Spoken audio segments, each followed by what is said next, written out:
Tao po. Ate! Ayun. Ate, tao po. Ano yun, te? Nagising naman ako sa katok mo. Ano Bakit? bang ginawa mo sa anak ko? Bakit mo pinagalitan? Porket hindi bumili sa'yo? Pinagalitan mo na kagad? Anak mo?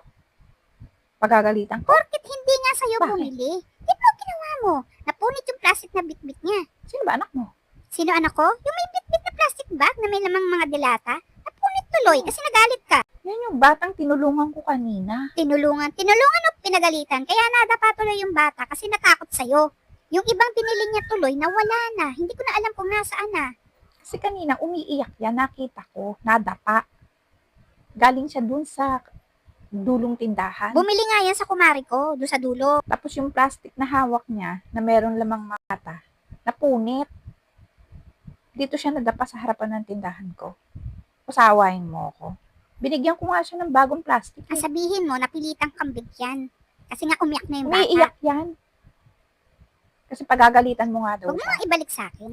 Mapatol ka sa bata eh. Yung ibang lata nga nahulog na dun sa imbornal. Pilit niyang kinukuha, pilit niyang inaabot. Wala sana kung may makakakita sa kanya, bibigyan siyang 80, okay lang. Kaso wala Ako lang nakakita. Huwag mong ibahin ang usapan ha. Saka wala ka namang patunay na tinulungan mo yung anak ko Tapos eh. ngayon susugurin mo ko dito, awayin ko anak mo. Tinulungan ko nga yan Tinulungan. Kasi no choice ka na, kaya mo tinulungan. Kasi umiiyak na. Ako nga gumamot na sugat niya. Awayin mo ko. Aawayin talaga kita kasi anak ko yan. Sinaktan mo yung anak ko. Wala ka sigurong benta, no? Kaya naiinggit ka.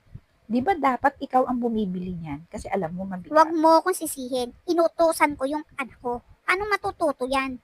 Tapos ako pa sisisihin mo. Mabigat? Ano? Anong sinasabi mo? Anong inuuna yung iba?